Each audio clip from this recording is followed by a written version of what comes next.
पुरंजन अपने दूसरे जन्म में जा चुका है और एक स्त्री के रूप में जन्म लेता है। मलयध्वज के साथ उसका विवाह होता है। मलयध्वज के साथ विवाह होने के बाद वैदर्भी और मलयध्वज के एक कन्या और 7 पुत्र होते हैं। ये कन्या है भक्ति और ये पुत्र है नवदा भक्ति में से 7 अंग जो कि अ, साधन भक्ति के सूचक है। इस प्रकार श्लोक संख्या 32 से आगे पढ़ते हैं। अगस्त्य प्राग दुहितरम उपयेमे धृतव्रताम यस्याम दृढ़च्युता जाता इत्मवा आत्मजः मुनि। नीतू माता जी। हरे कृष्णा प्रभु जी। भगवान कृष्ण के परम भक्त मल्यध्वज की पहली कन्या का विवाह अगस्त्य मुनि के साथ हुआ। उससे एक पुत्र उत्पन्न हुआ जिसका नाम दृढ़चेतु था, जिससे इश्मवाह इश्मवाह नामक एक पुत्र उत्पन्न हुआ। हरे कृष्ण प्रभु जी। तो जो कन्या थी उसका विवाह अगस्त मुनि के साथ किया और उनके पुत्र हुआ जिनका वर्णन यहाँ पर हो रहा है। तात्पर्य रंगनी प्रिय माता जी। हरे कृष्ण प्रभु जी। अगस्त मुनि अत्यंत महत्वपूर्ण नाम है। ये मन का गोतक है। अगस्त सूचित करता है कि इंद्रियां स्वतंत्र रूप से कार्य नहीं करती और मुनि शब्द मन का सूचक है। मन समस्त इंद्रियों का केंद्र है और ये इंद्रियां मन के बिना कोई कार्य नहीं कर सकती। जब मन भक्ति संप्रदाय को ग्रहण करता है तो ये भक्ति में सेवा में लग जाता है। भक्ति संप्रदाय भक्ति लता मलय ध्वज की पहली पुत्री है। जैसा कि पहले बताया जा चुका है कि उसकी आंखें भगवान श्री कृष्ण पर लगी रहती थी। आस्ते क्षणाम, कोई किसी देवता की भक्ति नहीं कर सकता। भक्ति तो केवल भगवान श्री विष्णु की ही की जा सकती है। श्रवण कीर्तनम विष्णु। परम सत्य को निराकार मानते हुए मायावादियों का कहना है कि भक्ति शब्द किसी भी प्रकार की पूजा के लिए प्रयुक्त हो सकता है। यदि ऐसा होता तो भक्त किसी भी देव या देव रूप की कल्पना करके उसकी पूजा करता, किंतु वास्तविकता यह नहीं है। वास्तविकता तो यह है कि भक्ति केवल भगवान श्री विष्णु तथा उनके विस्तारों की ही की जा सकती है। अतः भक्ति लता दृढ़ता है, क्योंकि जब मन पूर्ण रूप से भक्ति में लग जाता है तो वह च्युत नहीं होता। यदि कोई अन्य साधनों से यथा कर्म योग या ज्ञान योग से आगे बढ़ता जाता है तो वह पतित हो जाता है, किंतु यदि वह भक्ति में स्थिर दृढ़ रहता है तो वह गिरता नहीं है। इस प्रकार भक्ति लता से दृढ़च्युत नामक पुत्र उत्पन्न होता है। दृढ़च्युत से इदम उत्पन्न होता है। इदम शब्द का अर्थ है अपने गुरु के पास यज्ञ समिधा लेकर जाने वाला। कहने का तात्पर्य है यह है कि भक्ति लता मनुष्य को आध्यात्मिक पथ पर स्थित कर देती है। इस प्रकार स्थित रहने वाले मनुष्य कभी गिरता नहीं और उसमें जो पुत्र उत्पन्न होंगे वे शास्त्रीय आदेशों के दृढ़ता पूर्वक पालन करने वाले होंगे। जैसा कि वेदों का कथन है, तद विज्ञानार्थ साहा गुरुवेवादि अभि गच्छेत समित प्राणी क्षोत्रियम ब्रह्मनिष्ठम। जो भक्ति में दीक्षित होते हैं वे वैदिक शास्त्रीय आदेशों का दृढ़ता पूर्वक पालन करने वाले होते हैं। हरे कृष्ण प्रभु। तो ये कन्या जो भक्ति को संबोधित कर रही है, अगस्त मुनि से यहाँ पर अर्थ है मन। तो भक्ति हमको मिलती है शुद्ध भक्तों की संगति में, जैसे वैदर्भी को मलयध्वज की संगति में ये कन्या मिली। अब जब हम अपने मन को भक्ति में लगाते हैं, इंद्रियों को भक्ति में लगाते हैं, तो 2 चीजें होती है। सबसे पहला दृढ़च्युता, दूसरा यहाँ पर दूसरा शब्द बताया है ईद वाह, ईदम वाह। 2 चीजें हैं। दृढ़च्युत मतलब भगवान अच्युत के चरणों में दृढ़ भक्ति या फिर सेवा की दृढ़ता बढ़ती है। दूसरा गुरु की सेवा शुरू होती है। दोनों भक्ति के साथ साथ में चलते हैं। श्रील प्रभुपाद कई बार इसको बताते थे किस प्रकार गुरु की भक्ति और कृष्ण की भक्ति दोनों हमारी आध्यात्मिक उन्नति के लिए जरूरी है। और जिनको अंदर गुरु के प्रति वैसा ही सम्मान होता है जैसा भगवान के लिए होता है, उनके अंदर सारे शास्त्रों के सारे ज्ञान अपने आप स्फुरित हो जाते हैं। इसीलिए मलयध्वज की जो कन्या है या वैदर्भी की जो कन्या है, उनका विवाह हुआ अगस्त मुनि के साथ, अर्थात मन भक्ति में लगा। और जब मन भक्ति में लगता है तो दो चीजें होती हैं, भक्ति में दृढ़ता बढ़ती है और दूसरा गुरु की सेवा शुरू होती है। विभज्य तनेभ्य शमं राजऋष्यामलध्वजा आरिराध्येषु कृष्णं साजागम कुलाचलम। गायत्री माता जी। हरे कृष्ण। इसके पश्चात राजा मलय ध्वज ने अपना सारा राज्य अपने पुत्रों को में बांट दिया। तब वे पूरे मनोयोग से भगवान श्री कृष्ण की पूजा करने हेतु कुलाचल नामक एकांत स्थान में चले गए। तात्पर्य रेखा माता जी। महाराज मल्यध्वज निश्चित रूप से महाभागवत थे। भक्ति करने के कारण भक्ति संप्रदाय का प्रचार करने के लिए उनके कई पुत्र तथा शिष्य हुए। वास्तव में सारा संसार ऐसे शिष्यों में विभाजित हो जाना चाहिए और हर एक को कृष्ण भक्ति संप्रदाय का प्रचार करने में लग जाना चाहिए। दूसरे शब्दों में, जब शिष्य बड़े हो जाएं और प्रचार कार्य कर सके तो गुरु को चाहिए कि वह अवकाश ग्रहण कर ले और एकांत स्थान में बैठकर लिखे तथा निर्जन भजन करे। इसका अर्थ हुआ मौन होकर एकांतवास तथा भक्ति। यह निर्जन भजन जो एकांत में परमेश्वर की आराधना है, नव दीक्षित के लिए संभव नहीं। श्रील भक्ति सिद्धांत सरस्वती ठाकुर ने कभी भी नव दीक्षित भक्त को किसी एकांत स्थान में जाकर भक्ति करने की सलाह नहीं दी। उन्होंने इस संबंध में एक गीत लिखा है। दुष्ट मन तुम्हें किसेर वैष्णव प्रतिष्ठा करे निर्जनेर घरे, तब हरिनाम केवल कहता। अरे मेरे मन, तुम किस तरह के भक्त हो? केवल सच की पूजा के लिए तुम एकांत स्थान में बैठकर हरे कृष्ण महामंत्र अपने जपने का स्वांग भरते हो, किंतु यह सब धोखा है। इस प्रकार श्रीला भक्तिसिद्धांत सरस्वती ठाकुर ने सदैव इसका समर्थन किया कि प्रत्येक भक्त योग्य गुरु के निर्देशन में भक्ति संप्रदाय का सारे विश्व में उपदेश दे। प्रौढ़ हो जाने पर ही एकांत स्थान में बैठा जा सकता है और संसार भर में प्रचार के कार्य से अवकाश ग्रहण किया जा सकता है। इस आदर्श का पालन करते हुए अंतर्राष्ट्रीय कृष्ण भावनामृत संघ के भक्तगण संसार भर के विभिन्न भागों में उपदेश देने का कार्य करते हैं। अब वे अपने गुरु को सक्रिय उपदेश कार्य से विराम लेने के लिए छोड़ सकते हैं। गुरुओं के जीवन की अंतिम अवस्था में भक्तों को चाहिए कि उपदेश कार्य अपने हाथों में ले लें। इस प्रकार गुरु निज स्थान में बैठकर निर्जन भजन कर सकता है। हरे कृष्ण। बहुत महत्वपूर्ण श्लोक है।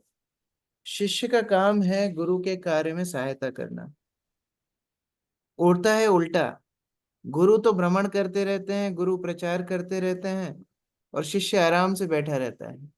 उसको लगता है कि हाँ, ये तो सब गुरु जी का काम है, प्रचार करना, सेवा करना, और मेरा काम क्या है, घर में बैठूं बढ़िया भक्ति करूं। लेकिन ये आदर्श नहीं है। आदर्श क्या है?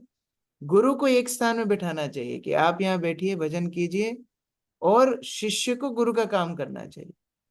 ये प्रामाणिक कार्य है। तो जिस प्रकार यहाँ पर प्रभुपाद आदेश दे रहे हैं कि कृष्ण भावनामृत संघ के जितने शिष्यगण हैं वो लोग प्रचार करें और गुरु को एक स्थान में बैठ करके भगवान की भक्ति करने दें। ये नवीन लोगों के लिए एक जगह बैठ के भजन करना संभव नहीं है। उनके लिए एक्टिव सर्विस चाहिए, प्रचार में सक्रियता चाहिए। और जो बहुत उन्नत भक्त हैं वो एक स्थान में बैठ करके भगवान का निर्जन भजन कर सकते हैं। इस प्रकार से मलय ध्वज ने अपने पुत्रों को राज्य बांटा, मतलब गुरु ने शिष्यों को अपने अपने क्षेत्र में प्रचार करने का आदेश दिया है और निर्जन स्थान में आके मलय ध्वज हरि भजन कर रहे हैं। श्रीला भक्ति सिद्धांत सरस्वती ने चेतावनी दी है, जो नवीन भक्त हैं उनके लिए निर्जन भजन नहीं, वो एकांतवास नहीं कर सकते, क्योंकि उनका मन उनका शत्रु है। शुद्ध भक्त का मन भगवत भक्त है, तो उनके लिए समस्या नहीं है। लेकिन हमारे लिए मन हमारा सबसे बड़ा दुश्मन है, इसलिए हमारे लिए सक्रिय सेवा बड़ी आवश्यक है। भक्तों की संगति में रह करके भजन करना, हरि कथा सुनना, सेवा करना, ये हमारे लिए बड़ा महत्वपूर्ण है। अगला श्लोक। हित्वा गृणान् सुतान् भोगान् वैदर्भी मदिरेक्षणा अन्वधान्वत पांडेशा ज्योत्स्नेव राजनीकरन्। सुनंदा माता जी। जिस प्रकार रात्रि में चांदनी चंद्रमा का अनुसरण करती है, उसी तरह राजा मलयध्वज के कुलाचल जाते ही मादक नेत्रों वाली उसकी अनुरक्त पत्नी अपने घर पुत्र के होते हुए भी समस्त भोगों की तिलांजलि देकर उसके साथ हो ली। इस प्रकार जब मलध्वज एकांतवास करने के लिए गए तो वैदर्भी भी उनके साथ साथ वन में गई, जैसा कि एक आदर्श गृहस्थ जीवन होता है, जो बाद में वानप्रस्थ लेते हैं। पति पत्नी दोनों वन में साथ में जाते हैं। तात्पर्य दीप्ति माता जी। जिस प्रकार वानप्रस्थ अवस्था में पत्नी भी पति के साथ हो लेती है, उसी प्रकार जब गुरु निर्जन भजन के लिए एकांतवास करता है तो उसके कुछ बड़े चढ़े भक्त उसकी सेवा करने के उद्देश्य से उसके साथ हो लेते हैं। दूसरे शब्दों में, जिन्हें गृहस्थ जीवन अत्यंत प्रिय है, उन्हें गुरु की सेवा के लिए आगे बढ़कर आना चाहिए और समाज मित्रता तथा प्रेम द्वारा प्राप्त सुविधाओं का परित्याग करना चाहिए। इस संबंध में श्रील विश्वनाथ चक्रवर्ती ठाकुर कृत्य गुरुष्टक में एक श्लोक अत्यंत महत्वपूर्ण है। यस्य प्रसादत भगवत प्रसादः। शिष्य को सदैव स्मरण रखना चाहिए कि गुरु की सेवा के करने से वह सहज ही कृष्ण भक्ति में अग्रसर हो सकता है। सभी शास्त्र कहते हैं कि गुरु को प्रसन्न करने तथा उसकी सेवा करने से भक्ति की सिद्ध अवस्था प्राप्त की जा सकती है। इस श्लोक में मदरेक्षणा शब्द भी महत्वपूर्ण है। श्रील जीव गोस्वामी ने अपनी कृति संदर्भ में मदिर शब्द की व्याख्या मादक के रूप में की है। यदि अच्च विग्रह को देखकर किसी की आंखें मादक बन जाए तो उसे मदिरेक्षण कहा जा सकता है। रानी वैदर्भी की आंखें अत्यंत मोहक थी। जिस प्रकार की मंदिर में अर्च विग्रह को देखने से मनुष्य की आंखें मदिरेक्षण हो जाती है, जब तक भक्त महान नहीं होता तब तक वह मंदिर में अर्च विग्रह पर अपनी आंखें नहीं टिका पाता। हरे कृष्णा। कई बार भक्त बड़े उत्साही होते हैं दीक्षा के लिए, हमको दीक्षा चाहिए, हमको इस्कॉन का ठप्पा चाहिए, नया नाम चाहिए, नई माला चाहिए, बड़ा उत्साह होता है। और दीक्षा लेने के बाद जैसे थे वैसे की वैसे रह जाते हैं, क्योंकि दीक्षा का अभिप्राय समझे नहीं है। श्रील प्रभुपाद पिछले श्लोक में और इस श्लोक में शिष्य के कर्तव्य के बारे में बता रहे हैं। अगर दीक्षा लेने के पहले जो आसक्तियां थी, दीक्षा लेने के बाद भी वही आसक्ति हैं, तो उस दीक्षा का कोई अर्थ नहीं है। दीक्षा केवल एक औपचारिकता है। जब तक शिष्य अपने आप को बदलने के लिए तैयार नहीं होगा, दीक्षा का कोई अर्थ नहीं है। ये बाहर की संस्थाओं के विचार हैं कि हाँ, गुरु ने दीक्षा दे दी, शिष्य का उद्धार हो जाएगा। ऐसा कुछ भी नहीं है। दीक्षा का अर्थ है शिष्य गुरु के प्रति समर्पित हो। अब मेरा जीवन मेरा नहीं है, शिष्य को ऐसा सोचना है। अब मेरा जीवन श्रील प्रभुपाद का है, मेरा जीवन अभी इस्कॉन की सेवा के लिए है। हम अपने जीवन में छोटा सा त्याग नहीं कर सकते हैं, अपना समय नहीं दे सकते हैं, तो दीक्षा के लिए उत्साहित नहीं होना चाहिए। इससे अच्छा है फिर घर में बैठ करके जैसा चल रहा है चलने दीजिए। वास्तव में अगर किसी भक्त को आध्यात्मिक उन्नति करनी है, परंपरा का आश्रय लेकर के दीक्षा लेकर के आगे बढ़ना है, तो अपने, यहाँ प्रभुपाद बता रहे हैं, समाज मित्रता प्रेम इत्यादि प्राप्त सुविधाओं का परित्याग करना चाहिए और आगे बढ़ के गुरु की सेवा करना चाहिए। ये है दीक्षा का अभिप्राय। अगर ये हम करने के लिए तैयार हैं, तब जाकर के यस्य प्रसादात भगवत प्रसाद, गुरु को प्रसन्न करके भगवत प्राप्ति कर सकते हैं। अन्यथा आध्यात्मिक जीवन इतना सरल नहीं है। आध्यात्मिक जीवन सरल तभी बनेगा जब आध्यात्मिक गुरु के प्रति शिष्य की आसक्ति होगी, जब आध्यात्मिक गुरु को सेवा करने के लिए शिष्य की आसक्ति होगी, जब आध्यात्मिक गुरु के मिशन को आगे बढ़ाने के लिए शिष्य की आसक्ति होगी। और ऐसे ही नहीं 1 साल 2 साल, पूरे जीवन पर्यंत वो ज्वाला शिष्य के अंदर होना चाहिए, वो प्रेरणा सेवा करने की शिष्य के अंदर होना चाहिए। हम दास बनने जा रहे हैं, तो ये हमारे जीवन में बहुत ही बहुत स्पष्ट प्रेरणा होनी चाहिए। दूसरा महत्वपूर्ण श्रील प्रभुपाद आदेश दे रहे हैं कि किस प्रकार विग्रहों के दर्शन एक तरह का नशा है, एक तरह की आसक्ति है, और ये उन्हीं के लिए संभव है जो भक्त एक प्रकार से उन्नत भक्त है। जब तक कोई शुद्ध नहीं होगा, विग्रहों का दर्शन ठीक प्रकार से नहीं कर सकता। वो केवल थोड़ा बहुत डेकोरेशन देखेगा, थोड़ा बहुत दर्शन करके निकल जाएगा। विग्रहों का एकदम आसक्ति के साथ दर्शन केवल शुद्ध अवस्था में किया जा सकता है। और वो सिद्ध अवस्था कैसे प्राप्त होती है, इसके पहले प्रभुपाद बताए हैं, गुरु को प्रसन्न करके, उनकी सेवा करके। अगला श्लोक। तत्र चंद्रवसा नाम ताम्रपाणी वटोदका तत्पुण्य सलिलैर्नित्यम् उभ्यत्रात्मानो मृजन् कंदाष्टिभिर्मूलफलै पुष्पपर्णैस्तृणोदकै वर्तमानः शनैर्गात्रा कर्षणं तप आस्थितः। ओजस्विनी माता जी।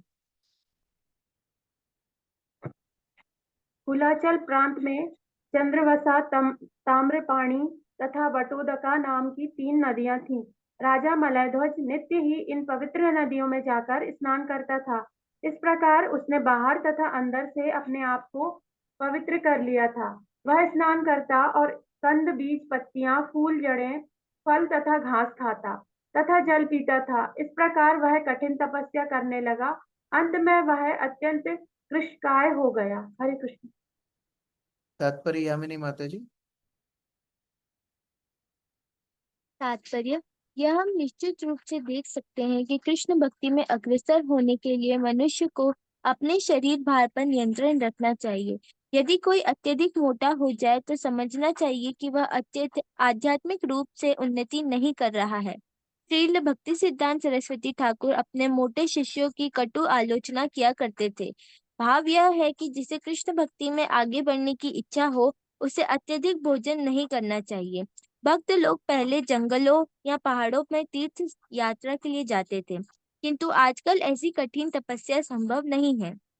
मनुष्य को केवल इतना प्रसाद खाना चाहिए जो आवश्यकता से अधिक न हो। वैष्णव पंचांग के अनुसार उपवास के अनेक दिन हैं, यथा एकादशी तथा भगवान एवं भक्तों के आविर्भाव एवं तिरोभाव के दिन। ये सारे उपवास शरीर की चर्बी को कम करने के उद्देश्य से हैं, जिससे भक्त न तो आवश्यकता से अधिक सोए, न निष्क्रिय तथा आलसी बने। अधिक खाने से अधिक नींद आएगी। यह मनुष्य जीवन तप के लिए मिला है, और तप का अर्थ है संभोग, आहार इत्यादि पर नियंत्रण। इससे आध्यात्मिक कार्यों के लिए समय बचेगा और मनुष्य अपने को बाहर तथा भीतर दोनों प्रकार से शुद्ध कर सकता है। इस प्रकार से शरीर तथा मन दोनों शुद्ध हो सकते हैं। तो भक्ति जीवन में तपस्या क्या है? अगर हम पिछले श्लोक से इसको जोड़ करके देखें, जब हमें गुरु के प्रति समर्पण होगा, गुरु की सेवा के लिए आसक्ति होगी, तो हम वो सब काम करेंगे जो सेवा के अनुकूल हो, और वो सारी चीजें परित्याग करेंगे जो उसके प्रतिकूल हो। यदि ज्यादा खाने से ज्यादा नींद आती है, साधना ढीली होती है, हमारी आसक्तियां बढ़ती हैं, रोग बढ़ता है, तो उसको कम करना चाहिए। यही हमारी तपस्या है। हम लोग सुबह कैसे उठ सकते हैं, सेवा में कैसे हम लोग मंदिर जाकर के सेवा कर सकते हैं, कैसे हम प्रभुपाद के मिशन को आगे बढ़ाने के लिए प्रयास कर सकते हैं, प्रचार कर सकते हैं, ये ज्वाला शिष्य के अंदर होनी चाहिए। ये ठंडे लोग कभी शिष्य नहीं बन सकते। ये ज्वाला अंदर होनी चाहिए। मैं क्या सेवा कर सकता हूँ, मैं क्या कर सकता हूँ गुरु के लिए, ये प्रतिदिन विचार करना चाहिए। और उसके अनुकूल जो है वैसी जीवन शैली होगी। फिर खाना भी उसी प्रकार से होगा, सोना भी उसी प्रकार से होगा, लोगों से मिलना जुलना भी उसी प्रकार से होगा, जिससे ज्यादा से ज्यादा समय बचा सके और गुरु की सेवा में, आंदोलन की सेवा में लग सके। इसी तरह मलध्वज का जीवन भगवान को समर्पित है। शीतोष्णो वात वर्षाणि शुतो पिपासे प्रिया प्रिय सुख दुखेति द्वंद्वानि अजायत समदर्शन। अनीता यादव माता जी।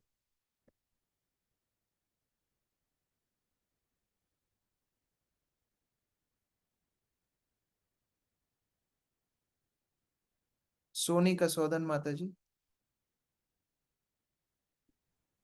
हरे कृष्ण प्रभु जी। तपस्या के द्वारा राजा मलध्वज धीरे धीरे शरीर तथा मन से जाड़ा तथा गर्मी, सुख तथा दुख, वायु तथा वर्षा, भूख तथा प्यास, अच्छा तथा बुरा, इन द्वैत भावों के प्रति समान दृष्टि वाला हो गया। इस प्रकार उसने सभी द्वंद्वों पर विजय प्राप्त कर ली।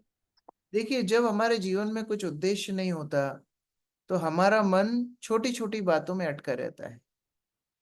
ये शिक्षाएं भगवत गीता में, भागवत में अनेक अनेक बार आएंगी कि कैसे भक्त लोग ये भौतिक संसार के द्वैत भावों से ऊपर उठ जाते हैं। इसका मतलब क्या है?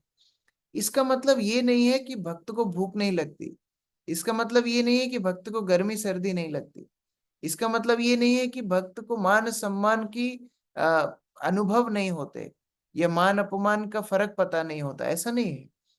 इसका मतलब ये है कि भक्त अपने उद्देश्य में इतने दृढ़ होते हैं कि उनको फर्क ही नहीं पड़ता कि कोई उनको मान सम्मान दे या अपमान करे, या उनको भूख लगे या वो बहुत आराम से रह रहे हैं, या तो शीत है या फिर गर्मी है। उनको इन वस्तुओं से फर्क ही नहीं पड़ता। जहाँ उद्देश्य बड़ा होता है वहां पर इन वस्तुओं से व्यक्ति प्रभावित नहीं होता। तात्पर्य। जय माता जी। तात्पर्य। मुक्ति का अर्थ है संसार की द्वैतता से छुटकारा पाना। जब तक कोई स्वरूप सिद्ध नहीं होता, उसे सापेक्ष जगत के द्वंद संघर्षों से गुजरना पड़ता है। श्रीमद् भागवत गीता में भगवान श्री कृष्ण अर्जुन को उपदेश देते हैं कि वह सहनशीलता के द्वारा सारे द्वंद्वों पर विजय प्राप्त करे। भगवान श्री कृष्ण संकेत करते हैं कि जाड़ा तथा गर्मी जैसे द्वंद्व ही हमें इस भौतिक संसार में कष्ट पहुंचाते हैं। जाड़े में हम स्नान नहीं करना चाहते, किंतु गर्मियों में हम 2-3 बार या अधिक स्नान करना चाहते हैं। इस प्रकार भगवान श्री कृष्ण यह उपदेश देते हैं कि जब जीवन में इस प्रकार के द्वंद्व आए जाएं तो हमें विचलित नहीं होना चाहिए। इन द्वंद्वों में समदृष्टि रखने हेतु सामान्य मनुष्य को काफी तपस्या करनी पड़ती है। जो जीवन के द्वंद्वों से विचलित होता है वह एक सापेक्ष स्थिति ग्रहण कर चुका है, अतः उसे शास्त्रों में वर्णित तपस्या करनी होती है, जिससे वह इस भौतिक शरीर को लांग करके इस भौतिक अस्तित्व का अंत कर दे। राजा मलयध्वज ने अपना गृह त्याग करके कुलाचल जाकर पवित्र नदियों में स्नान करके केवल फल मूल पत्तियां जैसी वनस्पतियां खाकर और पकाया हुआ भोजन या अन्न त्याग कर कठिन तपस्या की थी। ये अत्यंत कठोर अभ्यास है। आजकल घर छोड़कर किसी जंगल में या हिमालय में जाकर कठिन तपस्या करना अत्यंत दुष्कर है। एक तरह से यह असंभव है जैसा है। यदि किसी से मांसाहार, मद्यपान, द्रुत कीड़ा तथा अवैध संभोग बंद करने हेतु भी कहा जाए तो वह ऐसा नहीं कर पाता। अतः यदि वह हिमालय या कुलाचल जाए भी तो वह क्या करेगा? इस युग में ऐसा त्याग कठिन है। इसीलिए भगवान श्री कृष्ण ने हमें भक्ति योग को स्वीकार करने की सलाह दी है। भक्ति योग स्वतः मनुष्य को जीवन के द्वंद्व से उबारेगा। भक्ति योग में श्री कृष्ण केंद्र बिंदु होते हैं और श्री कृष्ण तो सदैव दिव्य है। इस प्रकार द्वंद्वों को पार करने हेतु मनुष्य को सदैव श्री भगवान की भक्ति में लगे रहना चाहिए, जिसकी पुष्टि भगवत गीता में हुई है। मां च व्यभिचारेण भक्ति योगेन सेवते सगुणान् समतीत्यान् ब्रह्म भूयाय कल्पते। जो पूर्ण भक्ति में लगा रहता है और किसी भी दशा में नीचे नहीं गिरता, वह तुरंत भौतिक प्रकृति के गुणों को पार करके ब्रह्म पद को प्राप्त होता है। यदि वास्तव में कोई श्री भगवान की भक्ति योग में लगा हुआ है तो वह स्वतः अपनी इंद्रियों, अपनी जीभ तथा अन्य अनेक वस्तुओं पर नियंत्रण रखता है।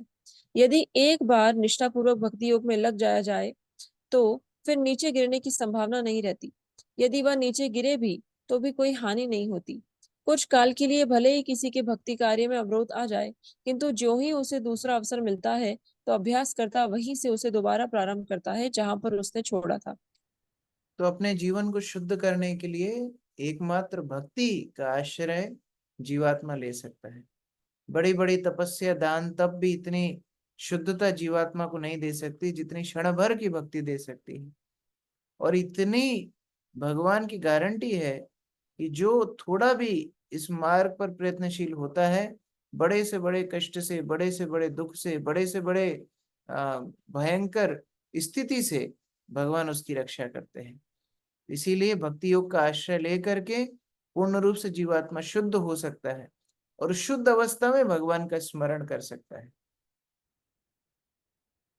तपसा विद्या पक्वा काशयो नियमैर्यमै युयुजे ब्रह्मणि आत्मानं विजिताक्षानिलासयः। विनोद प्रभु। पूजा से, तप से तथा नियमों के पालन से राजा मलयध्वज ने अपनी इंद्रियों, प्राण तथा चेतना को जीत लिया। इस प्रकार उसने हर वस्तु को परम ब्रह्म श्री कृष्ण रूपी केंद्र बिंदु पर स्थिर कर लिया। हरे कृष्ण। तो जब शुद्ध अवस्था होती है इंद्रियां, चेतना, प्राण, मन, बुद्धि सब कुछ भगवान पर स्थित होते हैं, तभी जाकर के उस स्थिति को समाधि बोलते हैं। समाधि का अर्थ कोई एकांत में बैठ करके सोना नहीं है। लोग बैठे बैठे सो जाते हैं, बोलते हैं समाधि में चले गए। नहीं, समाधि का मतलब है भगवान के ऊपर ही सारी इंद्रियां, प्राण, चेतना इत्यादि सब स्थित हो। और वो कब होंगी? जब इंद्रियां शुद्ध होंगी। पिछले श्लोक, इंद्रियां शुद्ध कब होंगी? और पिछले श्लोक, जब गुरु का आश्रय लेकर के पूर्ण रूप से शिष्य सेवा करेगा, तब जाकर के इस अवस्था पे आ पाएगा। तो ये क्रमबद्ध रूप से प्रभुपाद शिक्षा दे रहे हैं। तात्पर्य हिमांशी माता जी। जब भी ब्रह्म शब्द आता है तो निर्विशेषवादी इसका अर्थ ब्रह्म ज्योति के रूप में करते हैं, किंतु वास्तव में पर ब्रह्मा तो कृष्ण या वासुदेव है। जैसा कि भगवत गीता में कहा गया है, वासुदेवः सर्वमिति। वासुदेव निर्गुण ब्रह्मा की भांति सर्वत्र व्याप्त है। कोई किसी निराकार वस्तु पर अपना ध्यान केंद्रित नहीं कर सकता। इसलिए भगवत गीता में कहा गया है, अधिकृष्टश्चामव्यक्तास्त सक्त चेतसाम। जिनके मन अप्रकट निराकार ब्रह्मा में केंद्रित हैं, उनके लिए प्रगति कर पाना कष्टप्रद होता है। अतः जब यहाँ पर यह कहा जाता है कि राजा मलध्वज ने अपना मन ब्रह्मा में स्थिर कर दिया, तो ब्रह्मा का अर्थ है भगवान वासुदेव। आस्ते स्थानोरिवैकत्र दिव्यं वर्षशतं स्थिरा वासुदेवे नान्यद् वेदो वहं रतिम्। गौरी शंकर प्रभु, गौरी शंकर प्रभु।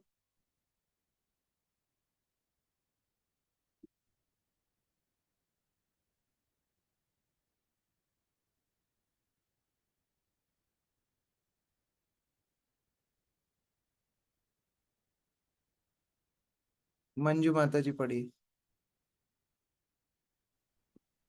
इस प्रकार देवों की गणना में 100 वर्षों तक एक ही स्थान पर अचल बने रहे। इसके बाद उन्होंने पूर्ण पुरुषोत्तम भगवान श्री कृष्ण के प्रति भक्तमयी अनुरक्ति उत्पन्न हुई और वे उसी स्थिति में स्थिर रहे। इस प्रकार से कई वर्षों तक इसी प्रकार से भगवान के ऊपर अपना केंद्र, अपना ध्यान, अपनी इंद्रियों को स्थित करके और भक्तिमय सेवा में आगे बढ़ते रहे। तात्पर्य नमिता माता जी।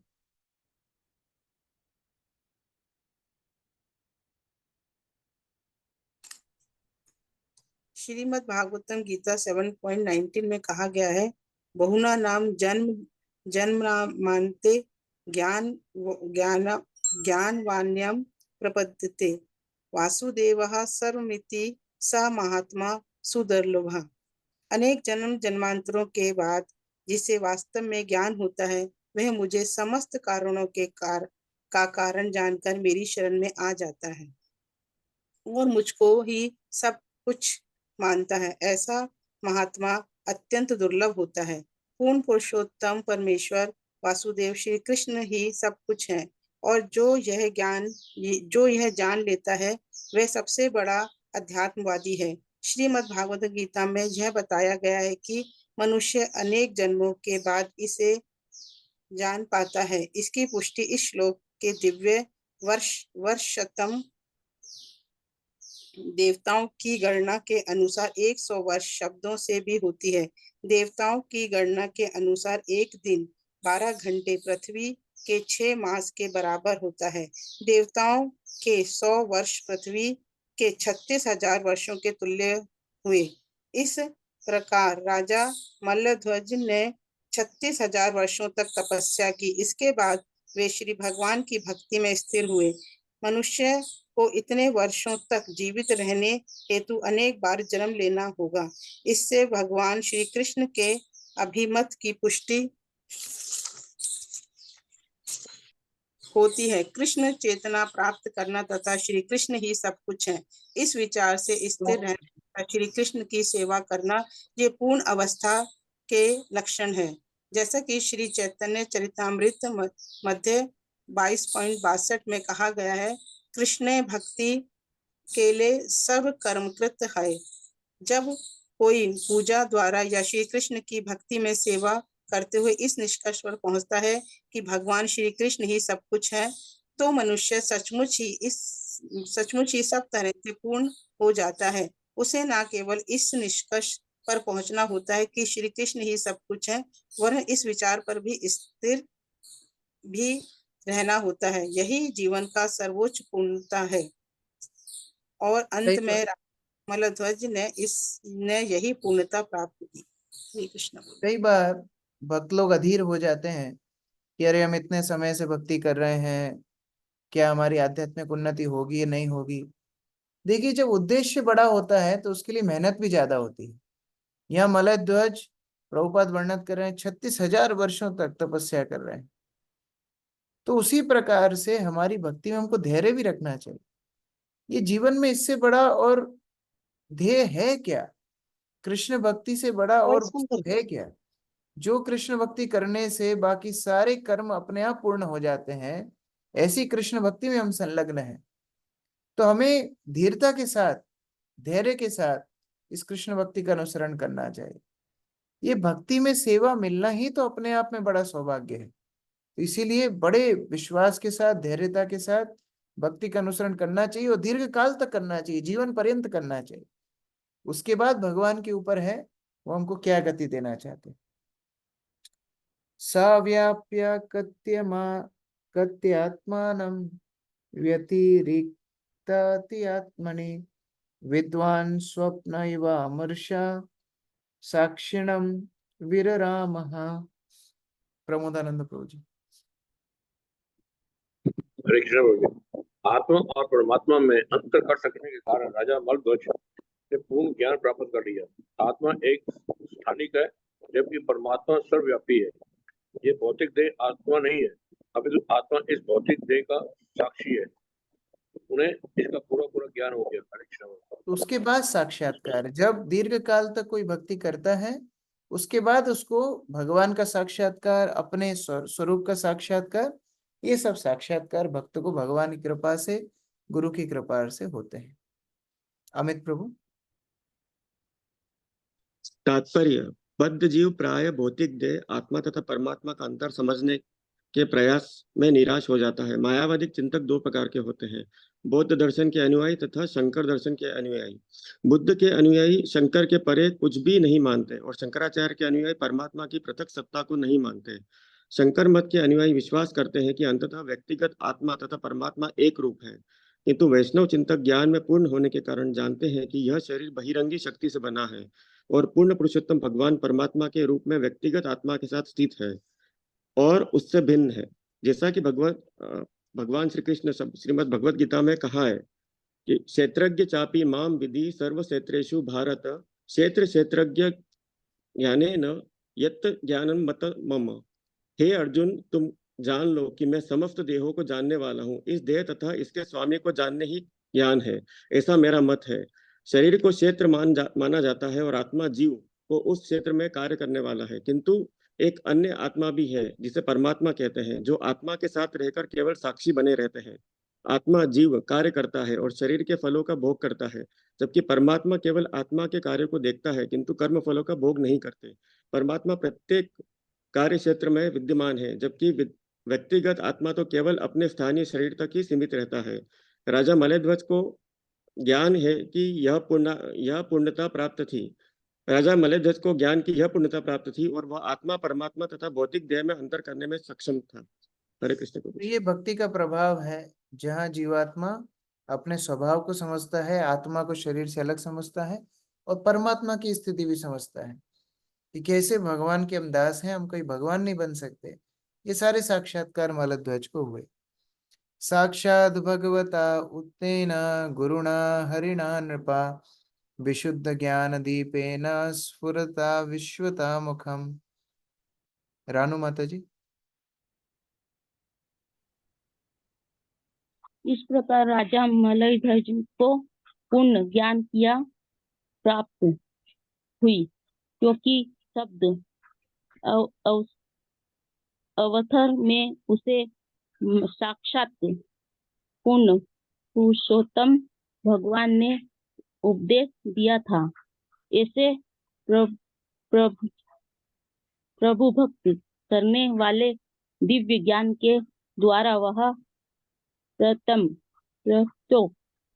प्रत्येक वस्तु को समझते दृष्टिकोण से समझ सकता है था। मंजू माता जी तात्पर्य। इस श्लोक में साक्षात भगवतो भक्तेन गुरुणा हरिणा पद महत्वपूर्ण है। जब भक्त पूर्ण पुरुषोत्तम भगवान की भक्तिमय सेवा संपूर्ण करके द्वारा अपने आप को पूर्णतः शुद्ध कर लेता है तो श्री भगवान स्वयं आत्मा से बात करते हैं। श्री भगवत गीता में भगवान श्री कृष्ण ने इसकी पुष्टि की है। तेसाम सत्य गुण युक्ता भक्तानाम भजाताम प्रीति पूर्वकम ददाति बुद्धि योगम तम एनममु प्रयांते।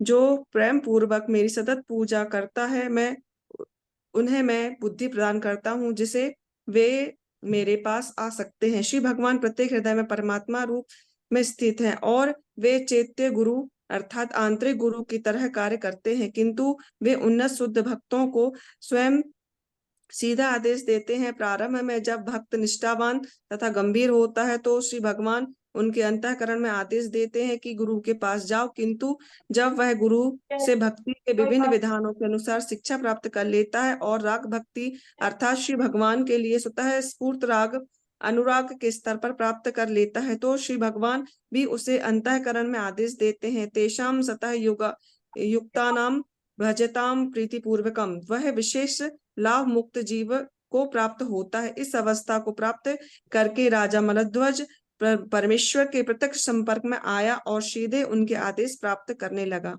हरे कृष्ण। इस प्रकार गुरु को प्राप्त करने के लिए कृष्ण ही जीवात्मा को ये प्रेरणा देते हैं। इसलिए प्रथम गुरु भगवान स्वयं है, जो चैत्य गुरु हैं, चित्त में बैठे हुए, हृदय में बैठे हुए गुरु परमात्मा है, जो जीव को प्रेरणा देते हैं, जाओ इस्कॉन में जाओ, जाओ गुरु का आश्रय लो, ये प्रेरणा देते हैं। फिर गुरु का आश्रय लेने के बाद जब शिष्य गुरु के निर्देश को ठीक से पालन करता है, शुद्ध अवस्था में आता है, तब भगवान अंदर से जीवात्मा को प्रेम पूर्वक सेवा करने के लिए प्रेरणा देते हैं कि कैसे वो उन तक वापस जा सकता है। परे ब्रह्मणि च आत्मानं परब्रह्म यथात्मने वीक्षमाणो विहायीशाम अस्मात् उपरामः। हरिप्रिया माता जी। इस प्रकार राजा मल्लध्वज परमात्मा को अपने पास बैठा हुआ और स्वयं आत्मा रूप को परमात्मा के निकट बैठा हुआ देख सकता था, क्योंकि वे दोनों साथ साथ थे अतः उनके स्वार्थों का भिन्न होना आवश्यक न था। इस प्रकार उसने ऐसे कार्य करने बंद कर दिए। तो इतना साक्षात्कार भक्त को हो जाता है, जैसे कोई दो व्यक्ति आसपास बैठ के बात करते हैं, ऐसे भगवान अपने भक्तों को आदेश देते हैं, आगे बढ़ने के लिए प्रेरणा देते हैं। जैसे दो लोग आपस में बात करते हैं सामने बैठ के, इसी तरह भक्त लोग भगवान का सानिध्य प्राप्त करते हैं। तात्पर्य अनिकेत प्रभु। तात्पर्य, भक्ति की सिद्धावस्था में भक्त अपने तथा भगवान के स्वार्थों में कोई अंतर नहीं दिखता। दोनों के स्वार्थ एकाकार हो जाते हैं। वह जो कुछ भी करता है भगवान के हित में करता है, साथ ही वह प्रत्येक वस्तु को परमात्मा में और परमात्मा को हर वस्तु में देखता है।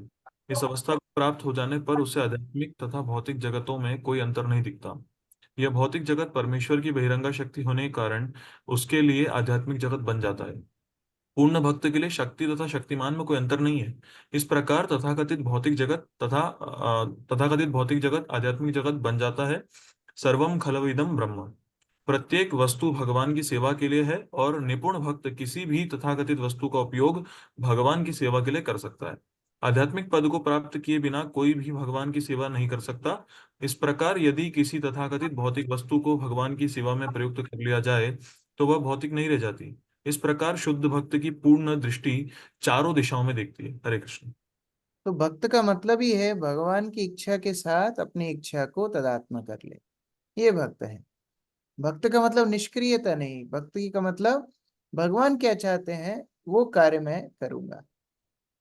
पतिम परम। अच्छा, अभी इतनी अच्छी साधना पति कर रहा है तो वैदर्भी वन में क्या कर रही थी, ये भी महत्वपूर्ण है। गुरु शिष्य के बीच का संबंध बड़े अच्छे से बताया है। 2 श्लोक और हम आज पाठ करेंगे।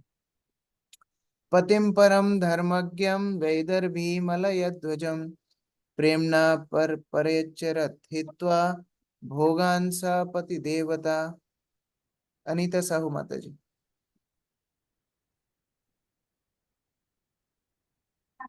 राजा विदर्भ की कन्या अपने पति को परमेश्वर रूप में सर्वे सर्वा मानती थी।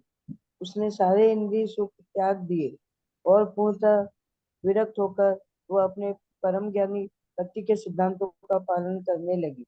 इस प्रकार वह उसकी सेवा में लगी रही। हरे कृष्ण। ये अध्याय गुरु शिष्य संबंध समझने के लिए बहुत महत्वपूर्ण है। आगे के श्लोक तो बहुत ही महत्वपूर्ण है कि जब गुरु का तिरोभाव होता है उसके बाद शिष्य क्या करना चाहिए, ये सब बहुत सुंदर रूप से बताया है, तो बहुत गंभीरता से पढ़ना है। अभी यहाँ पर बता रहे हैं किस प्रकार वैदर्भी ने महाराज मलध्वज के आदर्श उदाहरण को अनुसरण किया। जैसे जैसे वो भक्ति कर रहे थे वैसे ही वैसे वैदर्भी भी भक्ति का पालन करने का प्रयास कर रही थी। ये शिष्य का कर्तव्य है। जैसा गुरु का सेवा करनी चाहिए वैदर्भी अपने उदाहरण से बता रही है। तात्पर्य आयुष प्रभु।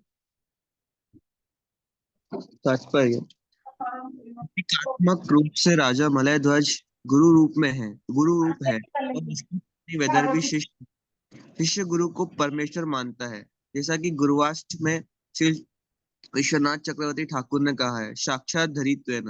मनुष्य गुरु को साक्षात श्री भगवान मानता है। मनुष्य को मायावादी चिंतकों की तरह गुरु को श्री भगवान नहीं मानना चाहिए, अपितु यहाँ पर बताई गई विधि से स्वीकार करना चाहिए। क्योंकि गुरु श्री भगवान का परम विश्वस्त दास होता है, इसलिए उसे पूर्ण पुरुषोत्तम भगवान के ही समान मानना चाहिए। गुरु की एक सामान्य मनुष्य की भांति उपेक्षा या अवज्ञा नहीं की जानी चाहिए। यदि कोई स्त्री इतनी भाग्यशाली हो कि वह किसी शुद्ध भक्त की पत्नी हो, तो वह इन तृप्ति की किसी इच्छा के बिना अपने पति की सेवा कर सकती है। यदि वह अपने उच्चस्थ पति की सेवा में लगी रहती है, तो उसे स्वतः ही अपने पति की आध्यात्मिक सिद्धियां प्राप्त हो जाती है। यदि शिष्य को प्रामाणिक गुरु मिल जाते हैं, तो केवल उनको प्रसन्न करके वह पूर्ण पुरुषोत्तम भगवान की सेवा का अवसर प्राप्त कर सकता है। ये है संबंध शिष्य और गुरु के बीच में। केवल औपचारिकता इस संबंध का निर्णय नहीं करती है। शिष्य कितना त्याग कर सकता है गुरु की सेवा के लिए। हर व्यक्ति का जीवन कठिन है, ऐसा नहीं है। हर व्यक्ति के जीवन में अलग अलग समस्याएं हैं। तो ठीक है, जब मेरे जीवन में कोई समस्या नहीं होगी तब मैं गुरु की सेवा करूंगा। जब मेरा शरीर स्वस्थ रहेगा, ऑफिस से छुट्टी रहेगी, जब मेरा कोई काम नहीं अटक रहा होगा, तब जाके गुरु की सेवा करूंगा। नहीं, शिष्य कितना त्याग गुरु के लिए कर सकता है। हाँ, कठिन दिन है, शरीर भी साथ नहीं देता है, परिवार भी साथ नहीं देता है, बॉस भी साथ नहीं देता है, फिर भी मैं समय निकाल के प्रभुपाद की सेवा करता हूँ। ये शिष्य का भाव होना चाहिए। ये शिष्य का गुरु के प्रति समर्पण होना चाहिए। कैसी अवस्था हो गई वैदर्भी की, अगले श्लोक में बता रहे हैं। चिरवासा वृत क्षमा वेणी भूता शिरोरुहा भवौ उपपतिम शांता शिखा शांतम इवानलम। अंकित प्रभु। राजा विदर्भ की पत्नी पुराने वस्त्र पहनती थी। वह तपस्या के कारण अत्यंत दुर्बल हो गई थी। वह अपने बाल नहीं संवारती थी, जिससे उसमें लटी पड़ गई थी। यद्यपि वह सदैव अपने पति के निकट रहती थी, किंतु वह अत्यंत मौन थी तथा अवचलित अग्नि की लपट के समान अक्षुब्ध शांत थी। हरे कृष्ण। मतलब अपने शरीर की इंद्रिय तृप्ति से ऊपर उठ गई थी। हम अपने ही शरीर को संवारते रहेंगे, अपने ही भोग ऐश्वर्य में व्यस्त रहेंगे, तो गुरु की सेवा भूल जाओ। गुरु की सेवा कभी नहीं होगी। मैं मेरा मेरा मेरा सोचते रहेंगे तो गुरु की सेवा कभी नहीं होगी। अपनी इंद्रिय तृप्ति की उपेक्षा करके गुरु के विषय में सोचना, यह आध्यात्मिक उन्नति का लक्षण है। तात्पर्य आरती माता जी। तात्पर्य, जब कोई लकड़ी जलाता है, यद्यपि शुरू में बहुत सारे विक्षोभ होते हैं, किंतु आग लगने पर लकड़ी ठीक से जलने लगती है। इसी प्रकार जब पति तथा पत्नी के तप के नियमों का पालन करते हैं तो वे शांत रहते हैं और कामोत्तेजित नहीं होते। इस तरह पति पत्नी दोनों को आध्यात्मिक लाभ मिलता है। इस अवस्था को प्राप्त करने हेतु विलासी जीवन का पूर्ण त्याग करना होता है। इस श्लोक में चीर वासा शब्द पुराने फटे वस्त्रों के लिए आया है। पत्नी को विशेष रूप से संयमित होना चाहिए। उसे विलासी वस्त्रों तथा उच्च भौतिक जीवन की इच्छा नहीं करनी चाहिए। उसे अपनी आवश्यकताएं कम से कम कर देनी चाहिए और भोजन तथा नींद भी घटा देनी चाहिए। मैथुन का तो प्रश्न ही नहीं उठता। यदि पत्नी अपने उन्नत और शुद्ध भक्त पति की सेवा में लगी रहे तो उसे कभी कामेक्षा नहीं सताती। वानप्रस्थ अवस्था ऐसी ही होती है। यद्यपि पति तथा पत्नी साथ साथ रहते, किंतु पत्नी इतना आत्म संयम रखती है तथा तप करती है कि पति पत्नी साथ होते हुए भी मैथुन का प्रश्न ही नहीं उठता। इस प्रकार पति तथा पत्नी निरंतर साथ साथ रह सकते हैं। चूंकि पत्नी पति से निर्बल होती है, अतः वह इस श्लोक में उसको उपपतिम शब्द से व्यक्त किया गया है। उप का अर्थ है के निकट अथवा लगभग समान। पुरुष होने के कारण पति अपनी पत्नी की अपेक्षा अधिक आगे बढ़ा हुआ होता है, तो भी पत्नी से आशा की जाती है कि वह अपनी विलास प्रिय आदतें छोड़ दे। उसे अच्छे वस्त्र तक नहीं पहनने चाहिए और न ही बाल संवारने चाहिए। बाल संवारना स्त्रियों के मुख्य कार्यों में से एक होता है। वानप्रस्थ आश्रम में पत्नी को अपने बालों की परवाह नहीं करनी हो चाहिए। इस प्रकार उसके बालों में गांठें पड़ जाएगी। फलतः पत्नी पति के लिए मोहक नहीं रहेगी और स्वयं भी कामेक्षा से विचलित नहीं होगी। इस प्रकार पति पत्नी दोनों आध्यात्मिक चेतना में अग्रसर हो सकते हैं। यह उन्नत अवस्था परमहंस अवस्था कहलाती है और एक बार प्राप्त हो जाने पर पति पत्नी दोनों देहात्म बुद्धि से छूट जाते हैं। यदि शिष्य गुरु की सेवा में अविचल रहे तो उसे माया के चुंगल में फंसने का डर नहीं रह जाता। हरे कृष्ण। इस प्रकार व्यस्त अगर रहेगा, शिष्य अगर गुरु की सेवा में व्यस्त रहेगा तभी आध्यात्मिक उन्नति कर सकता है। फ्री टाइम मिलना ये वास्तव में आनंद की बात नहीं है, ये माया के लिए एक अपॉर्चुनिटी है, उसके लिए एक मार्ग है हमारी भक्ति को छीनने के लिए। तो कई बार लोगों को लगता है कि हमारे पास बहुत फ्री टाइम है, हम बड़े आनंद में हैं। नहीं, फ्री टाइम होना ही मतलब माया के लिए स्कोप है। तो इसलिए जितना ज्यादा व्यस्त जीवन रहे, जितना ज्यादा व्यस्त गुरु के सेवा में भक्त अपने आप को रखेगा, उतना ही ज्यादा आध्यात्मिक उन्नति भी करेगा, माया से भी बच सकता है। तो इस प्रकार वैदर्भी मलय ध्वज की सेवा कर रहे हैं। श्लोक संख्या 45 से गुरु के तिरोभाव के विषय में बताया है, किस तरह गुरु जब अपना शरीर छोड़ देते हैं तो शिष्य की क्या अवस्था होती है, उसको कैसे रहना चाहिए, इसका वर्णन आगे है।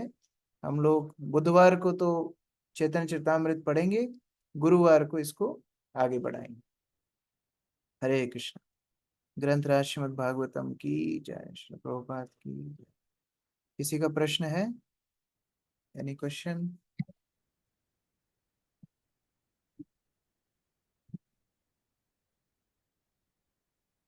यस, मणि माता जी। हरे कृष्ण प्रभु जी, प्रणाम। आज अच्छा अध्याय था प्रभु जी। हमको ये पूछना है कि जैसे आपने बताया साधना के अंग, तो आपने ये भी बताया है कि गुरु की सेवा करना, इंद्रियों को बस में करना और सेवा करना, फिर समाधि भी है। तो प्रभु जी थोड़ा सा और इसमें वो भी होना चाहिए प्रभु जी, स्वाध्याय भी। तो थोड़ा क्रम नहीं समझ में आ रहा कि किस तरह से करें, थोड़ा इसको प्लीज। देखिए, साधना का मतलब है गुरु के आदेश का पालन करना। जैसे स्कूल का मतलब है टीचर की बात मानना। अब श्रील प्रभुपाद ने हमारे लिए क्या नियम दिए हैं? 16 माला का जप, ये हमारी साधना है। अच्छा जप। प्रभुपाद की पुस्तकों का प्रतिदिन पाठ, ये हमारी साधना है। सुबह 4 बजे उठना, ये हमारी साधना है। इसके अलावा 4 नियमों का पालन करना, ये हमारी साधना है। और सबसे महत्वपूर्ण, प्रभुपाद के आंदोलन में किसी न किसी प्रकार से मदद करना, ये हमारी साधना है। अगर हम इस प्रकार से करेंगे तो धीरे धीरे धीरे पवित्र हो जाएंगे। जी प्रभु जी। ठीक है। और प्रभु जी एक तो और कि जैसे हम लोग कहते हैं कि सब में परमात्मा है, जो भगवान करे वही सब कुछ करते हैं, भगवान ही करते हैं। तो एक छोटा प्रैक्टिकल सा प्रश्न कि जैसे हम लोग कुछ भूख लगा के तो खाते ही हैं, लेकिन जब मुंह में कौर देते हैं तो उस समय भगवान का स्मरण होना चाहिए तुरंत कि हम जो भी बोले हरे कृष्ण बोले। और या फिर हम किसी व्यक्ति से बात कर रहे हैं या तो बाद में याद आता है, जब खा लिया इसके बाद 2-4 कौर करना। क्योंकि अभी हम शुद्ध नहीं हैं। जब तक मन शुद्ध नहीं होगा तब तक कृष्ण का स्मरण नहीं होगा। मलिन मन से कृष्ण का स्मरण नहीं होता है। इसलिए धीरे धीरे जब हमारी अवस्था शुद्ध होगी तो हर वस्तु में, हर व्यक्ति में, हर परिस्थिति में भगवान का स्मरण हम कर पाएंगे। जी प्रभु जी। और प्रभु जी एक थोड़ा सा और कि जो गौतम बुद्ध का वो गौतम बुद्ध फिर इसके बाद शंकराचार्य, थोड़ी सी यही चीज और समझा दीजिए एक ही लाइन में कि कैसा कैसा है उनका।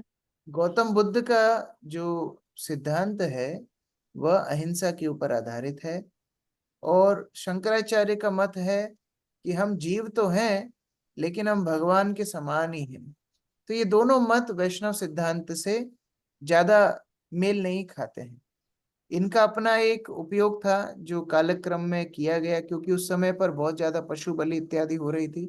गौतम बुद्ध ने आकर के बलि इत्यादि बंद कराई, लेकिन लोग इतने नास्तिक हो गए कि शास्त्रों को ही मानना बंद कर दिया।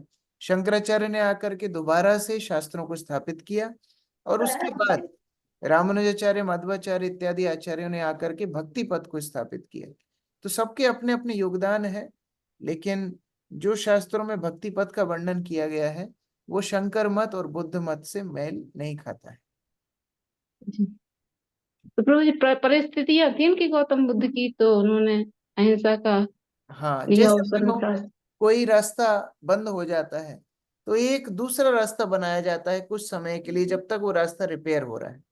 लेकिन जब रास्ता रिपेयर हो गया उसके बाद फिर वो डिटूर से जाने की जरूरत नहीं। राइट। उसी तरह से चैतन्य महाप्रभु ने आकर जब शुद्ध भक्ति का प्रचार कर दिया है तो अभी अन्य अन्य पथ पर जाने की आवश्यकता नहीं है। जी जी प्रभु, बहुत हरे कृष्ण प्रणाम। अर्चना प्रेयसी माता जी। हरे कृष्ण प्रभु जी, दंडवत प्रणाम। वैसे तो प्रभु जी बहुत सारे पॉइंट्स जो है इस सात्विक समय में इतना असर करते हैं कि वो दिन भर चेतना बनाए रखता है, ये जो सुबह का मॉर्निंग भागवतम आप जो लेते हैं।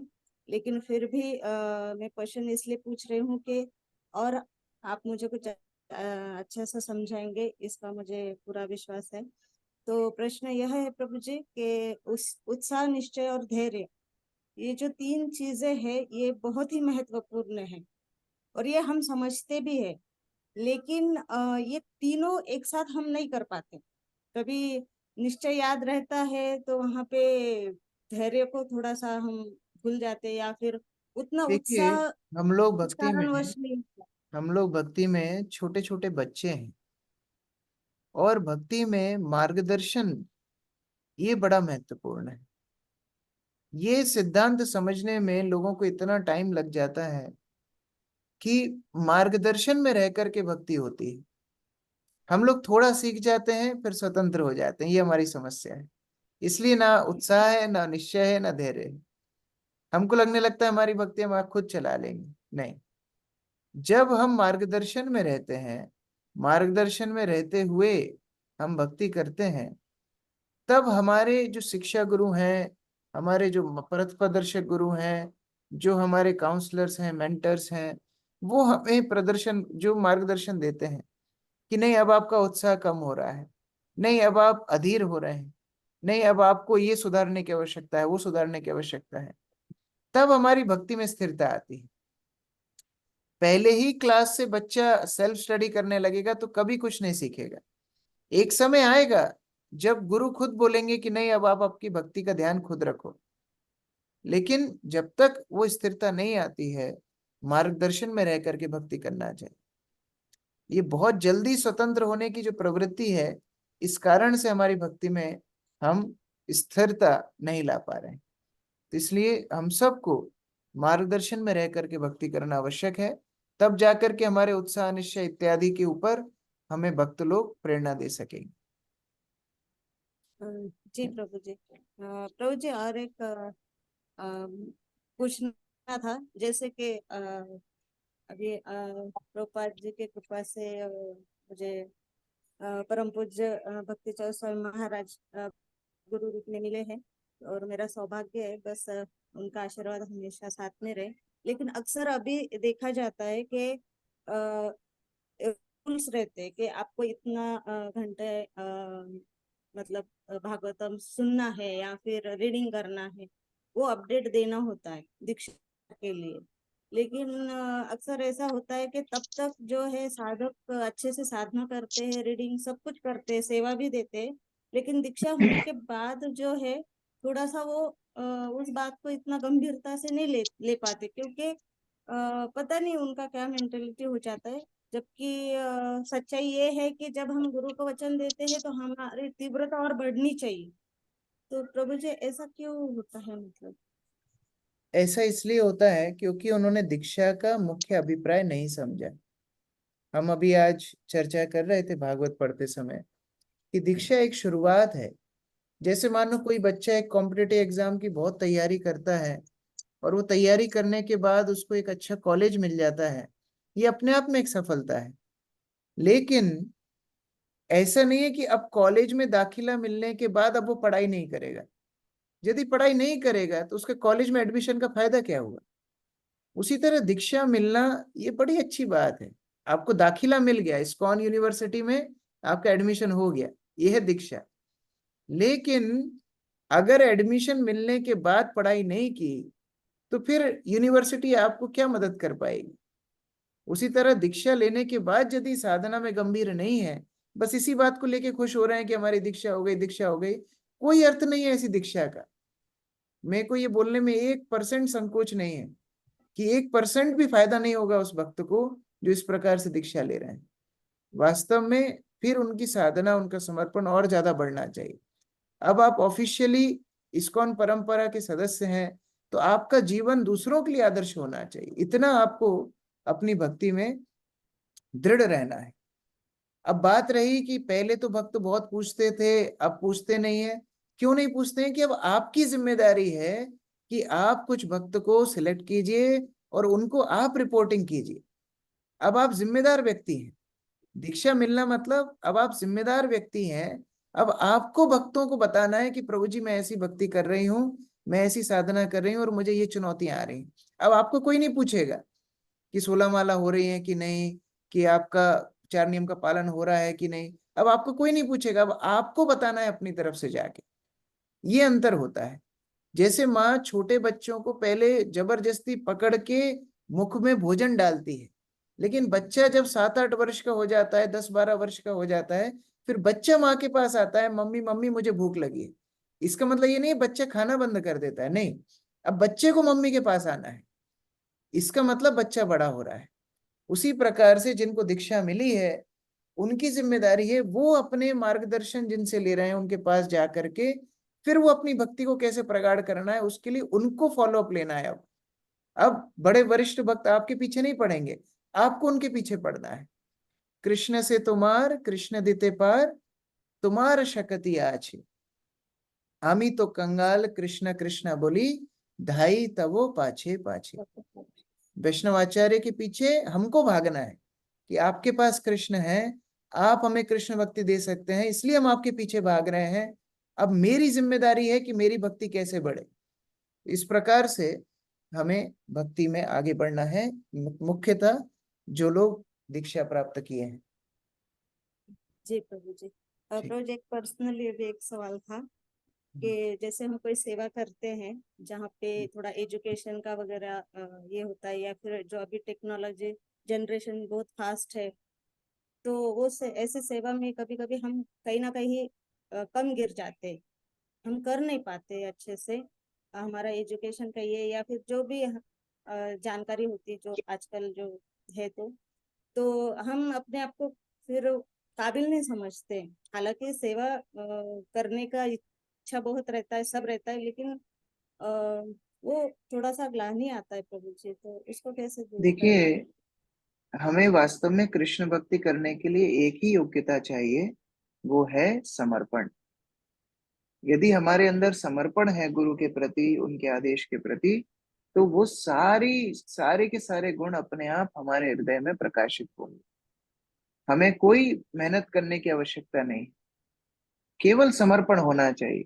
गुरु की सेवा करके मूकम करोति वाचालम पंगुम लंगायते गिरिम यत् कृपातमहं वंदे श्री गुरु दीनतारिणम। मूक व्यक्ति भी, गूंगे व्यक्ति भी बोल सकते हैं, लंगड़े व्यक्ति भी पहाड़ चढ़ सकते हैं। ये गुरु के आशीर्वाद की शक्ति होती है। यदि हमारा समर्पण है कि हाँ मुझे प्रभुपाद जी की सेवा करनी है, बस वो सारी शक्ति आपके अंदर आ जाएगी। वो भाव होना चाहिए, प्रचार करने का, सेवा करने का भाव होना चाहिए। कोई योग्यता जरूरी नहीं है, कोई बहुत पढ़े लिखे नहीं है, फिर भी कितनी प्रभुपाद के आंदोलन में सेवा कर रहे हैं। शिला प्रभुपाद स्वयं, उनको आदेश मिला पाश्चात्य जगत में जाके प्रचार करो, क्या ये आसान काम था? लेकिन गुरु के प्रति समर्पण था। 40 साल लगे, लेकिन 40 साल के बाद वो पहुंच गए, प्रचार शुरू किए, और किस प्रकार आज हम इस्कॉन की स्थिति देख रहे हैं। समर्पण होना ज्यादा जरूरी। जी ठीक है, प्रभु जी। प्रभु जी, मैं आपका पूर्ण हृदय पूर्वक धन्यवाद करना चाहती हूँ कि वैसे तो जपा वगैरह मॉर्निंग में होता है, लेकिन जो ये भागवतम क्लास आप लेते हो और मुझे ऐड किया है, तो इसमें मेरा जो चेंजेस है इन दिनों में वो ये है कि चेतना जो है मेरी दिन भर बहुत अच्छे से रहती है। साथ ही साथ में अपना भी 8वां स्कंद मेरा पढ़ना चालू है, तो वो भी पढ़ती हूँ। साथ ही साथ ये भी वापस से ये स्कंद खोल के ये भी रीडिंग होता है मेरा, तो मुझे बहुत फायदा हो रहा है प्रभु जी। तो बहुत बहुत ये धन्यवाद आपका। प्रभुपाद की पुस्तकों का प्रभाव है। हम जब जी भक्तों की संगति में एक साथ पढ़ते हैं तो हमारी चेतना शुद्ध होती है। जो लोग पढ़ते नहीं है उनको ये कभी समझ में नहीं आएगा कि प्रभुपाद पुस्तक में क्या धन है। जो रोज जी पढ़ते हैं उनको ही ये भावना आ सकती जी जी प्रभु जी, है। हरे कृष्ण। बहुत बहुत धन्यवाद प्रभु जी। हरे कृष्ण। रेखा माता जी। प्रभु जी, द्वंद्वों पर विजय प्राप्त करे, इसको थोड़ा समझाएं कि कैसे जाड़ा गर्मी ये द्वंद्व। जैसा कि मैंने बताया कि हमारे जीवन में उद्देश्य अगर महान हो तो छोटी वस्तुओं पे हमारा ध्यान नहीं जाता है। जैसे कई बार ऐसा अनुभव होता है कि हम बहुत अपने मस्ती में मस्त होते हैं, निकल जाते हैं, हमको पता ही नहीं रहता सामने कौन खड़ा है। उसी प्रकार जब भक्त का ध्यान गुरु की सेवा में, कृष्ण की सेवा में होता है, तब उसको इन द्वैत भावों से फर्क नहीं पड़ता। परम दृष्टा निवर्तते, उच्चतर स्वाद मिलने से निम्न वस्तुओं के ऊपर से ध्यान हट जाता है। तो अपने हरिनाम का जप अच्छे से करना है, अपने गुरु के प्रति समर्पण, प्रभुपाद के प्रति समर्पण, प्रभुपाद की पुस्तकों का अध्ययन, प्रचार कार्य में थोड़ी सी सहायता, ये सब हम जब करते हैं तो फिर हम बाह्य वस्तुओं से प्रभावित नहीं होते। ठीक है। प्रभु जी, कल जैसे हम कुरुक्षेत्र गए थे उसमें रथ यात्रा में, तो वहाँ एक लेडी थी, तो 5-6 साल से जैसे भक्ति बहुत अच्छे से करियर दीक्षित भी हैं, लेकिन सडनली उनके हस्बैंड एक्सपायर हुए, तो उन्होंने पहली लाइन ही बोली, कोई कृष्णा नहीं होता, कोई भगवान नहीं होता, कुछ नहीं होता ऐसे। तो ऐसे एकदम ड्रास्टिक चेंज कैसे होगा? हाँ, इसका मतलब ये है कि भक्ति में उस तरह दृढ़ता वो नहीं बना पाए जिस तरह होनी चाहिए। मान लो कोई एक कॉलेज के सामने 10 साल से बैठा है, तो उसको डिग्री मिल जाएगी क्या? कोई 15 साल से नहीं। कॉलेज के कैंपस में जाता है, रोज जाता है, कॉलेज जाता है, कॉलेज के कैंपस की कैंटीन में समोसा खा के आता है, तो क्या उसको डिग्री मिलेगी? नहीं। पूरा जीवन भी करेगा तो नहीं मिलेगी। जब तक कॉलेज में टीचर के पास बैठ के सीखेगा नहीं, एग्जाम नहीं देगा, जब तक पास नहीं होगा, डिग्री नहीं मिलेगी। उसी प्रकार केवल इस्कॉन में आके समय निकालने से भक्ति नहीं मिलने वाली। इस्कॉन में आने के बाद गुरुजनों के मार्गदर्शन में रह के भक्ति का अनुसरण करना है, और जिस तरह हमारे जीवन में परीक्षा आएंगी, उन परीक्षाओं में कृष्ण को स्मरण करते हुए उत्तीर्ण होना है, तब जाके कृष्ण प्रेम रूपी डिग्री मिलेगी। केवल समय व्यतीत करने से हम सीनियर भक्त नहीं होते, ये सबसे बड़ा भ्रम है। अभी तो फिर भी आप लोग सुन रहे हो, भागवत पढ़ रहे हो, 10-15 साल और भक्ति में निकल जाएंगे, फिर लगने लगेगा अरे हम तो बहुत सीनियर हो गए। वो कैंटीन में समोसा ही खा रहे हैं हम 15 साल से, हमने वास्तव में कोई पढ़ाई लिखाई की नहीं कॉलेज में। हमको वास्तव में आश्रय लेना है गुरु का, आंदोलन के लिए कुछ मेहनत करनी है, अपनी साधना में प्रगाढ़ होना है, तब जाके तो कृष्ण प्रेम रूपी धन मिलेगा। नहीं तो हम केवल अपने समय को पास कर रहे हैं। अच्छा है, कम से कम भौतिक जीवन में पास नहीं कर रहे हैं, यहाँ पर भक्ति में आके कर रहे हैं, लेकिन जो उद्देश्य है वो उद्देश्य नहीं प्राप्त होगा। इसलिए गंभीरता से मार्गदर्शन में रहते हुए भक्ति का अनुसरण करना चाहिए।